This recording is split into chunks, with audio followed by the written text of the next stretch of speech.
Կրեմլը հրաժարվել է մեկնաբանել լուրերն այն մասին, որ Իրանի նոր գերագույն առաջնորդ Մոջթաբա Խամենեին գաղտնի տեղափոխվել է Մոսկվա բուժման նպատակով։ Ռուսաստանի նախագահի մամուլի քարտուղար Դմիտրի Պեսկովն ընդգծել է, որ նման հաղորդագրությունները ոչ մի կերպ չեն մեկնաբանում։ Ավելի վաղ Քուվեյթյան Ալ-Ջարիդա թերթը հայտնել էր, որ մարտի 12-ին Խամենեին իբր ռազմական ինքնաթիռով դուրս են բերել Իրանից եւ տեղափոխել Մոսկվայի մասնավոր կլինիկա, որտեղ նա արդեն վիրահատվել է։ Տեղեկությունը պարբերականին տրամադրել է բարձրաստիճան աղբյուրը, որը մոտ է նոր գերագույն առաջնորդին։ Ընտրվելուց ի վեր Խամենեին ոչ մի անգամ չի ներկայացել հանրությանը։ Իրանական զանգվածային լրատվամիջոցները տարածել են միայն նրա գրավոր ուղերձները։ Իսկ հա բրիտանական Sun պարբերականի տվյալով Իրանի նորանշանակ գերագույն առաջնորդը ծանր վիրավոր է, գտնվում է հիվանդանոցի վերակենդանացման բաժանմունքում միացված թոքերի արհեստական շնչառության սարքին։ Խամենեին կոմայի մեջ է, զրկվել է առնվազն 1 ոտքից եւ հնարավոր է ստացել է լյարդի ու ստամոքսի վնասվածքներ։ Նույն աղբյուրը հայտնել է, որ նրա վիճակը վատ թարացել է եւ առանց արհեստական շնչառության սարքի նա մահացած կլիներ։ Իրանի արտգործնախարար Աբբաս Արաղչին պնդում է, որ Խամենեին առողջ է եւ լիովին վերահսկում է իրավիճակը երկրում։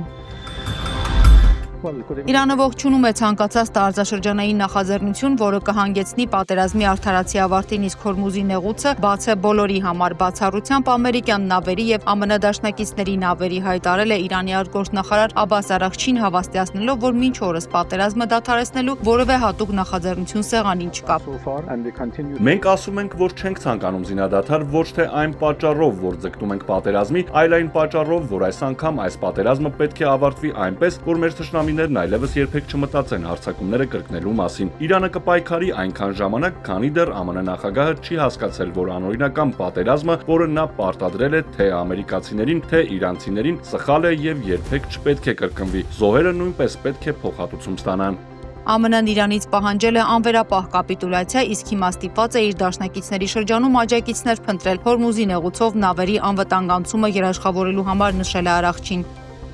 ԱՄՆ-ն մոբիլիզացրել է իր բոլոր ուժերը, որպեսզի այդ անվերապահ կապիտուլյացիան անպայման տեղի ունենա։ Նրանք լայնամասշտաբ հարվածներ են իրականացրել եւ նորից կրկնել անվերապահ կապիտուլյացիայի պահանջը, իսկ այսօր պատերազմի սկսվելուց մոտ 15 օր անց դիմում են այլ երկրների օգնությանը Հորմուզի նեղուցի անվտանգությունն ապահովելու եւ նեղուցը բաց պահելու համար։ Մեր կարծիքով այն մնում է բաց, պարզապես փակ է մեր թշնամիների եւ նրանց համար, ովքեր մեր երկրի դեմ ագրեսիայի ստոր արարք են կատարել։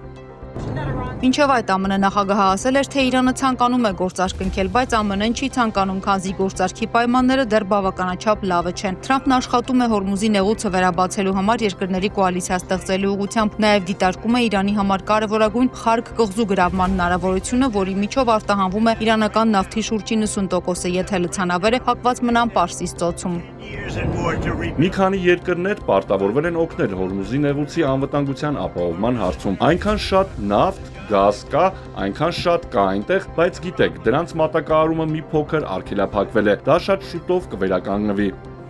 Իրանի դեմ պատերազմի սկզբից ի վեր արդեն որերորդ անգամ ԱՄՆ նախագահ Թրամփը հայտարարում է, որ իրանցիները ցանկանում են բանակցել, հետո հավաստիացնում, որ Վաշինգտոնը խոսում է Թեհրանի հետ։ Մինչդեռ իրանական կողմը մի քանի մակարդակներով պաշտոնապես հայտարարում է, որ ոչ միայն չի բանակցում ԱՄՆ-ի հետ, այլ նաև չի էլ պատրաստվում դա անել, նկատում է իրանագետ Վարդան Ոսկանյանը։ Ընդ որում Թեհրանը պնդում է, որ նույնիսկ համաձայն չէ հրադադարի, եթե դրանից հետո չեն բավարարվելու իրանական 3 նախապայմանները՝ Իրանի լիարժեք միջուկային ծրագիր ունենալու իրավունքի ամրագրում, տնտեսական պատժամիջոցների ամբողջական չեղարկում, պատերազմի ընթացքում Իրանին հասցված վնասի լիակատար փոխհատուցում կամ այլ խոսքերով ռազմատուգանքի վճարում։ Իրանական մեկ այլ նախապայման էլ իրականում գոյություն ունի, որն ուղիղ չի բարձրաձայնվում, սակայն ըստ էության այժմ փաստացիորեն իրականացվում է, եւ դա Հորմուզի նեղուցի ամբողջական կառավարումն է Իրանի կողմից։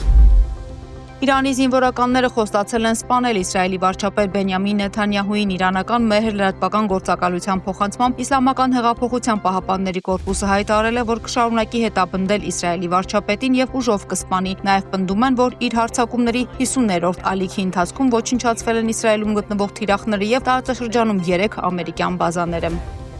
Ֆրանսիայի նախագահ Էմանուել Մակրոնը հեռախոսազրույց է ունեցել Իրանի նախագահ Մասուդ Փեզեշքյանի հետ։ Ըստ Փարիզի հաղորդագրության Մակրոնը կոչ է արել անհապաղ դադարեցնել այն անընդունելի հարձակումները, որոնք Իրանն իրականացնում է տարածաշրջանի երկրների դեմ թե ուղղակիորեն, թե իր դաշնակից ուժերի միջոցով։ Բացի այդ, Մակրոնը հիշեցրել է, որ Ֆրանսիան գործում է խիստ պաշտպանողական շրջանակում, որը նպատակ ունի պաշտպանել իր շահերը, տարածաշրջանային գործընկերներին եւ նավարկության ազատությունը, եւ որ անընդունելի է, որ այն թիրախավորվում է։ Ավելի վաղ Մակրոնը ժողովրդին ուղղված հեռուստաուղերձում հայտարարել հայտարարել էր, որ փորձում է ձևավորել կոալիցիա տարածաշրջանում համաշխարհային տնտեսության համար կարևոր նշանակություն ունեցող ծովային ուղիների անվտանգությունն ապահովելու համար։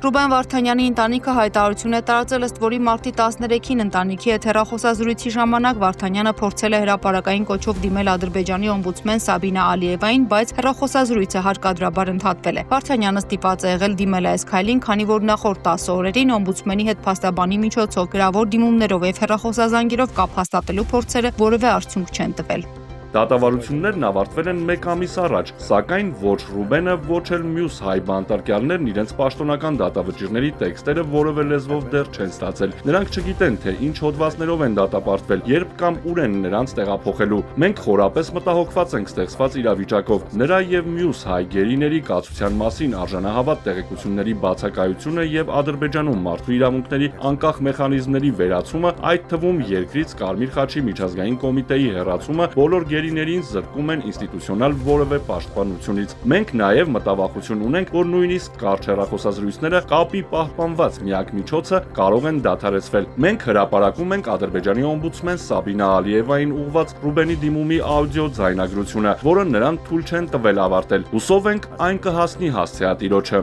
Ես ինչպես եւ խոստացել էի, Հայաստանի նոր սահմանադրության նախագծի տեքստն արդեն պատրաստ է, այն նախատեսվում է քննարկել իշխող քաղաքացիական պայմանագիր կուսակցության վարչության նիստում, նաև համանուն խորհրդարանական խմբակցությունում հայտնել է Հայաստանի արդարադատության նախարար Սրփուի Գալյանը։ Նախարարը հստակեցրել է, որ Հայաստանի նոր սահմանադրության նախագծի հայեցակարգային դրույթները նախկինում մշակվել էին, իսկ տեքստը մշակել են այդ դրույթների վրա։ Գալյանի խոսքով մոտեցումը հետևյալն է կենտրոնում մարդն է, քաղաքացին, ժողովուրդը, իսկ կառավարման գործող կարգից շեղում չկա։ Այն կարծիքին ենք, որ ժողովրդավարության սկզբունքների լավագույն արտահայտումը հենց պարլամենտարիզմի մեջ է, բայց շատ մեծ փոփոխություններ են կարել այն համատեքստում, որ փորձել ենք ավելի ապակենտրոնացնել իշխանության թևերն ու բալանսավորել, օրինակ վերահսկողական մեխանիզմներ տրամադրելով ազգային ժողովին վարչապետի գործունեության նկատմամբ եւ այլն, նշել է Գալյանը։